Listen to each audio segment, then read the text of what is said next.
আসসালামু আলাইকুম। আশরাফুল টেকের নতুন একটা ভিডিওতে আপনাদের সবাইকে স্বাগতম। যারা 2025 সালের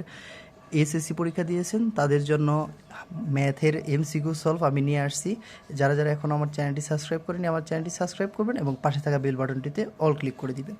সো চলেন আজকে কথা না বাড়িয়ে আপনাদের এমসিকিউ সলভটা দিয়ে দিই। দেখেন এখানে আছে হচ্ছে প্রথম এ নাম্বার, এক নাম্বারের অ্যান্সার হবে 2, খ নাম্বার মানে হচ্ছে 2, এবং যে 2 নাম্বার আছে 2 নাম্বারের অ্যান্সার হবে খ, এবং যে 3 নাম্বার আছে দেখেন উপরে চিত্রে MAD এর মান কত, এটা অ্যান্সার হবে খ 60 ডিগ্রি, এবং 4 tan x 5/2 cos A answer হবে ছোট গ, এবং হচ্ছে দেখেন 5 নাম্বার যদি m এর মান AB 12 হয় এবং n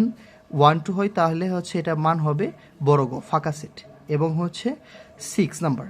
1 থেকে 9 পর্যন্ত মৌলিক সংখ্যার গড় কত, এটা হবে বড় গ 9.63,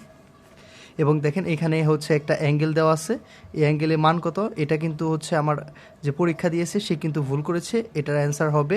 80 মিটার, এবং হচ্ছে দেখেন এই যে PQR জন্য কোন তথ্যগুলো সঠিক, এটা কিন্তু সে ভুল করেছে, এটা হবে মেবি হচ্ছে ছোট গ নাম্বার PQ = 4 সেন্টিমিটার এবং Q = 7 সেন্টিমিটার, এবং হচ্ছে রম্বসের প্রতি সম্যরেখা কতটি, এটা হবে 2টি, এবং একটা বৃত্তের ব্যাস 12 সেন্টিমিটার হলে পরিসীমা কত হবে, এটা হবে ক, এবং হচ্ছে একটা দ্রব্যের 20% ক্ষতিতে বিক্রয় করা হলে ক্রয় মূল্য কত, এটা হবে 5:4, এবং 0.69 ভগ্নাংশ কত, এটা কিন্তু ক্যালকুলেটর দিলেই চলে আসবে 7/10। তারপরে 13 নাম্বার একটা বর্গের ঘূর্ণন প্রতিসাম্যর মান কত হবে 90 ডিগ্রি, এবং দেখেন F = y/4 + 5y² - 3 হলে F-1 এর মান কত, এটা হবে 3, কারণ হচ্ছে -1 যদি আমি এখানে বসাই তাহলে এটা অ্যান্সার হবে +1, এবং এখানে বসাইলে হবে 5 গুণন 1 হবে 5, তার মানে হচ্ছে 1 + 5 6 - 3 হবে 3, এবং দেখেন এই যে এখানে 10 নম্বরের অ্যান্সার আছে, 10 নম্বরে cos² θ sin² θ হলে এর মান হবে 0 ডিগ্রি। 16 নম্বরে এটা হবে হচ্ছে আপনার m + n এর মান 5 হলে n - n এর মান হচ্ছে 3 হলে এটা হবে অ্যান্সার হবে ছোট গ নাম্বার, এটা হবে 17, এবং মূলদ সংখ্যা এটা কিন্তু সে ভুল করেছে, এটা বড় গ দিয়েছে, এটা হবে 1 আর 3, এবং হচ্ছে দেখেন এখানে D = কত 5 এর থেকে বড় হবে এবং 10-এর থেকে ছোট বা সমান হবে, 5 এর থেকে 10 পর্যন্ত হবে, তার মানে 5 6 7 8 9 10, এবং দেখেন উপরের তথ্য অনুযায়ী P = 3 + 2√2 এর মান হবে কিন্তু অ্যান্সার হবে 19 খ 6, এবং 20 দেখেন P³ - 1/P³ এর মান কত হবে, এটা হবে ছোট গ নাম্বার 197.99, এবং 21 নাম্বার দেখেন 0.0043 এর সাধারণ লগের পূর্ণক কত হবে, এটা হবে ক, এবং হচ্ছে 19 নাম্বার যে চিত্র আছে এখানে P ও Q এর মান কত হবে, এটা কিন্তু হবে সে 60 ডিগ্রি দিয়েছে, এটা কিন্তু ভুল হবে, এটা হবে 240 ডিগ্রি, এবং দেখেন এই যে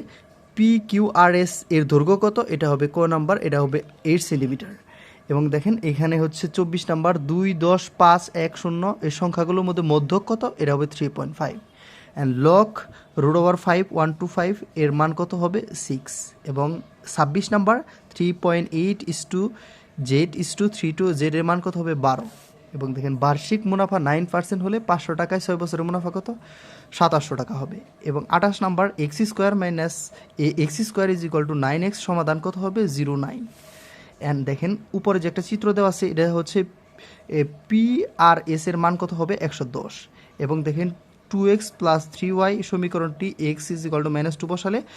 প্রদত্ত বৃত্তটি কোন চতুর্ভাগে অবস্থান করবে, তার মানে হচ্ছে প্লাস হবে মাইনাস হবে না কোনটা হবে, এটা হচ্ছে দ্বিতীয় কোয়াড্রেন্টে, তার মানে হচ্ছে কোয়াড্রেন্ট কিন্তু আমাদের এরকম থাকে, এটা হচ্ছে প্রথম, এটা হচ্ছে সেকেন্ড, এটা হচ্ছে থার্ড, এটা হচ্ছে ফোর্থ, মানে কোন কোয়াড্রেন্টে পড়বে এটা হচ্ছে আমাদের ছিল। সো যারা এখানে দেখলেন আপনাদের কিন্তু সেট আলাদা হতে পারে, এটা কিন্তু এই যে সেট ক্ষয়ের, আপনার যদি গ থাকে তাহলে কিন্তু সেমই হবে, জাস্ট শুধু নাম্বারটা চেঞ্জ হবে, এবং অন্যটা থাকলে ক এবং ছোট গ থাকলে সেমই হবে, জাস্ট নাম্বারটা পরিবর্তন হবে। সো যারা এতক্ষণ পর্যন্ত আমার ভিডিওটা দেখলেন, আপনাদের ভিডিও দেখে কোনো কমেন্টস আছে কিনা আপনারা কমেন্ট করবেন, অথবা কারো কোনো সমস্যা থাকলে করবেন, আমি সেটা সমাধান করে দেওয়ার চেষ্টা করব। সো যারা আরও পরীক্ষা দিচ্ছেন ভালো করে পরীক্ষা দেন, এখনও যারা আমার চ্যানেলটি সাবস্ক্রাইব করেনি আমার চ্যানেলটি সাবস্ক্রাইব করবেন এবং পাশে থাকা বেল বাটনটিতে অল ক্লিক করে দিবেন। আবারও দেখা হচ্ছে নতুন কোনো ভিডিওতে, সেই পর্যন্ত সবাই ভালো থাকবেন। আসসালামু আলাইকুম।